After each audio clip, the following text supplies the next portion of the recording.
Mga natamong pagtumba ng ating pambansang kamao ng ilan sa kanyang mga nagdaang laban ay lagi niya itong ipinapakita na okay lang siya sa mga fans na nanonood, na agad namang nakakatayo mula sa pagkakatulak o maging sa knockdown ay mas lalo pa itong ginaganahan sa laban, na siya namang buntong hininga ng mga Pilipino fans tuwing nabubugbog ang ating pambansang kamao.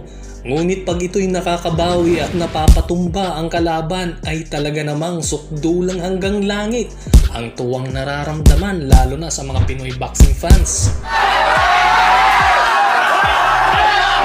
Tunay ngang dekalidad ang kanyang mga naging laban dahil sa sobrang bibigat at lalakas ng mga suntok ng kanyang tinamo ay nakayanan niya itong tiisin, at ni minsan ay di niya ito pinakita na siya ay nayayanig na sa mga suntok ng kalaban, dahil nga ay buong Pilipinas ang nakasubaybay at ayaw niyang mabigo, lalo na ang mga Filipino boxing fans na umaasang siya ay mananalo. Ngunit dumating na nga ang araw, December 8, 2012, na isa sa mga paborito niyang rival fight ang tumalo sa kanya ng walang duda ay walang iba kundi ang El Dinamita ng Mexico, Juan Manuel Marquez. 143 pounds, Marquez! Na kung hindi man totoo ang mga paratang sa kanya na nag-take ito ng enhancing drugs bago ang kanilang laban ni Manny Pacquiao, ay talaga namang pambihira nga ang abilidad nito. Malamang isa ka rin sa mga boxing fans na makailang ulit nang pinapanood ang mga nagdaang laban ni Manny Pacquiao. Ngunit pagdating sa Pacquiao Marquez 4 ay di mo ito masyadong pinapanood. Isa kasi sa mga paratang nila noon na kaya medyo duda ang mga fans sa pagkakapanalo ni Marquez ay ang pagkaka-involve sa mga enhancing drugs ng dating conditioning coach niya na si Memo Heredia. Kaya naman nagmistulang halimaw si Marquez sa ikaapat nilang labanan ni Manny Pacquiao. Ngunit hindi ito napatunayan at magpahanggang ngayon ay conditioning coach pa rin siya ng mga iba't ibang boksingero. Isa na riyan si Yordenis Ugas na tumalo rin kay Manny Pacquiao. At hindi may kakaila na ito lang ang bukod tanging boksingerong dikit lagi ang kanilang laban ni Pacquiao, na umabot sa 4 ang kanilang naging labanan. Kaya naman mabibilib ka na lang talaga sa abilidad ni Marquez kung paano siya nakaka-recover agad sa tuwing ito'y napapabagsak ng kalaban. At heto ang 5 sa mga boksingerong nagpabagsak kay Marquez, ngunit nakayanan niyang indain ang lakas ng kanilang mga kamao. Unahin na natin ang naging laban niya na isa rin sa nagpatumba sa kanya ay ang challenger na si Michael Katsidis, na nooy sikat na Australian fighter at may kartadang 27 win at 2 talo lamang nung panahong yun. Ginanap ang kanilang labanan sa Las Vegas, November 27, 2010 at nakataya dito ang belt ni Marquez na WBA, WBO at Ring Magazine sa lightweight division. At isa rin ito sa may kukonsiderang pinakamagandang laban noong 2010 dahil alam natin na kapag si Marquez ang lumaban ay paniguradong aksyon ang magaganap, dahil sa ang nakatapat din nito na si Michael Katsidis ay 22 via knockout ang pagkakapanalo sa nooy 27 niyang laban. Kaya naman sa simula pa lang ng kanilang labanan ay bakbakan na agad ang pinakita sa mga fans. Good right hand from Marquez. There's the Marquez right hand. Pero pagdating nga ng round 3 ay dito na nga napatumba ng challenger na si Michael Katsidis ang nooy champion na si Marquez ng isang napakalupit na left hook. Big shot from Katsidis though. How about that? And really Marquez is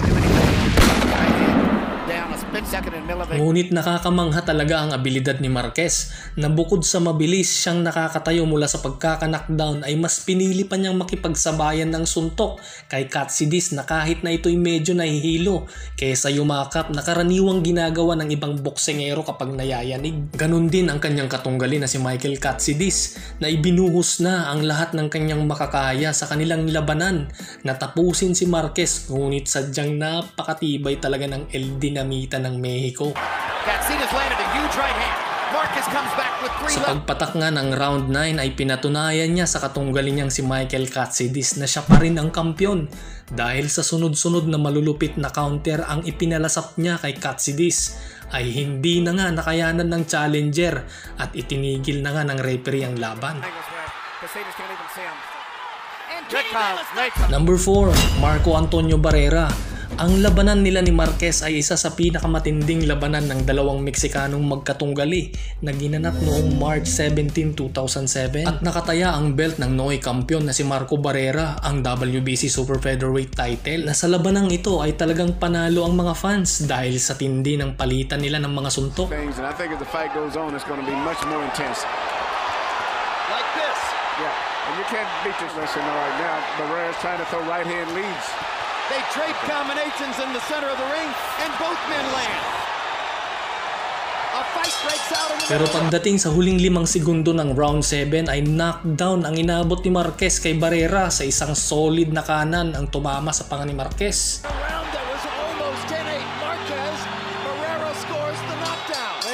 Ngunit hindi ito binilangan ng referee dahil sa pag-aakalang tapos na ang oras bago pa ma-knockdown at binigyan pa ng foul itong si Barrera dahil sa nakaluhod pa itong si Marquez ay kanya pa itong sinundan ng suntok. Pero ang abilidad ni Marquez kung saan nakaka-recover siya ng mabilis mula sa pagkaka-knockdown ay talagang pambihira dahil sa sukdulang 12 rounds na bugbugan nila ni Barrera ay nakumbinsi pa niya ang mga hurado na pumabor sa kanya ng unanimous decision at itinanghal na bagong kampiyon. Barrera lands 2 shots. Marquez tries again. Barrera with a right hit. Big left hook for Marquez. And new WBC Super Featherweight. Number 3, Mike Alvarado. Isa rin sa mga matunog na pangalan sa boxing na itinapat kay Marquez ay ang American na si Mike Alvarado na nooy may kartadang 34 wins at 2 talo lamang sa isang non-title fight sa welterweight division noong May 17, 2014. Gaya ng inaasahan ng mga fans ay magiging ma-aksyon ang laban kapag si Marquez na ang nakasalang dahil sa specialty nitong counter shot at talagang tinatamaan ang mas malaki niyang kalaban na si Mike Alvarado.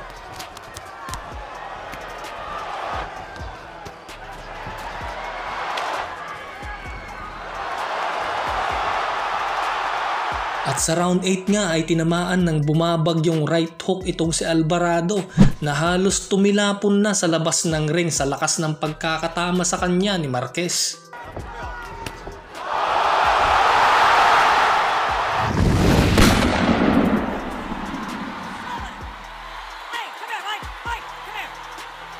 Ngunit pagpatak nga ng round 9 ay dito naman nakabawi itong si Alvarado matapos tamaan niya rin ng right hook pero dali-daling nakatayo agad itong si Marquez at wala talaga sa bokabularyo niya ang yumakap bagkus ay nakipagsabayan pa ito hanggang matapos ang 12 round at nakuha niya ang unanimous decision na pagkakapanalo. Juan Manuel. Number 2, Floyd Mayweather. September 19, 2009 nang makaharap ni El Dinamita ang tinuguriang Master of Defense na si Floyd Mayweather sa MGM Grand Las Vegas, Nevada. Sa pagkakataong ngayon ay hindi na nga masyadong umubra ang mga counter shot ni Marquez dahil nga sa galing tumiming nitong si Mayweather at sa maagang panimula nga ng round ay knockdown agad ang inabot nitong si Marquez sa kalagitnaan ng round 2 nang tamaan siya ni Mayweather ng isang left hook. When he starts on the back, but that was a good shot. And he said he's doing this to the Mexican people. Pero dahil sa tibay ng kanyang abilidad ay diretsong nakakatayo agad itong si Marquez at patuloy sa laban ngunit sadyang hindi sumapat ang kanyang abilidad sa nooy prime na si Mayweather. Natalo man siya sa kanilang labanan ay umabot pa rin sa desisyon pero bibihira lang talaga ang tulad ni Marquez na hindi pa natatalo sa boxing ng via stoppage. Na hindi kagaya ng mga ibang Mexican warrior na kanyang nakasabayang sumikat ay nakaranas ng knockout na pagkakatalo. Ngunit ang legendaring si Juan Manuel Marquez ay nag-iwan ng napakatinding ligasiya sa mundo ng boxing at isa na nga rito nang makaharap niya ang best rival niya. Walang iba kundi ang ating pambansang kamao, Manny Pacquiao. Kumbinsido tayong mga Pilipino boxing fans na panalo dapat si Manny Pacquiao sa una nilang pagtutuos imbis na tabla ang resulta. Dahil sa 3 beses ba naman na napatumba ni Manny Pacquiao itong si Marquez sa opening first round ng kanilang laban. Pero sadyang napakatibay talaga ng recovery nito.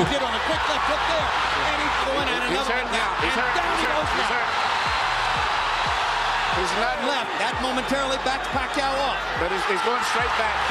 Third Katunayan sa mga sumunod na round ay nagawa pa niyang gulpihin si Manny Pacquiao at nakipagsabayan talaga hanggang matapos ang 12 rounds na siya namang pinaniniwalaan ng iba, lalo na ang mga Mexican fans, na kaya split draw ang decision ay nakalamang daw ng puntos itong si Marquez. Kaya naman sinundan ito ng pangalawa nilang pagtutuos ni Manny Pacquiao dahil na rin sa lakas ng demand ng kanilang match-up at gaya ng inaasahan ay napabagsak nga ni Pacquiao itong si Marquez sa round 3 ng isang solid na left hook.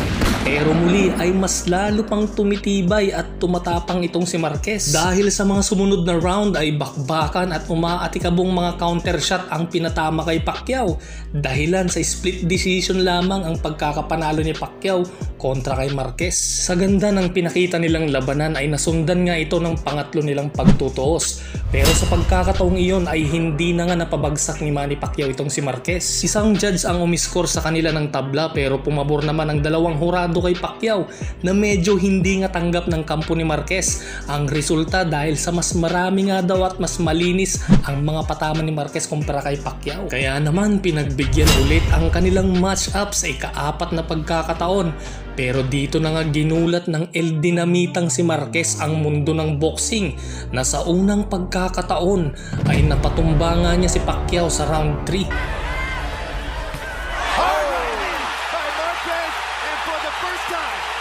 Pero bumawi naman pagdating sa round 5 itong ating pambansang kamao nang masingitan niya ng straight left shot itong si Marquez at knockdown din ang inabot.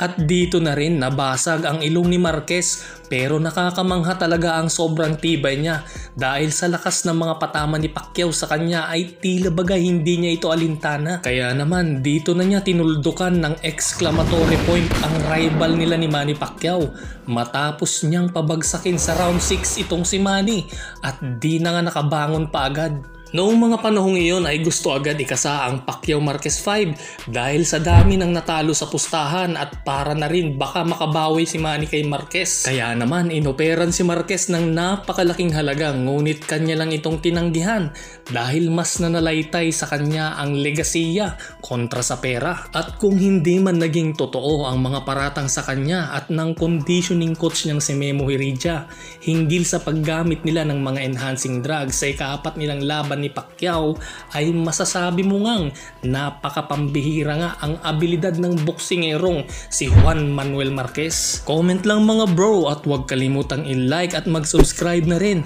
para lagi po kayong updated sa mga upcoming videos pa po natin.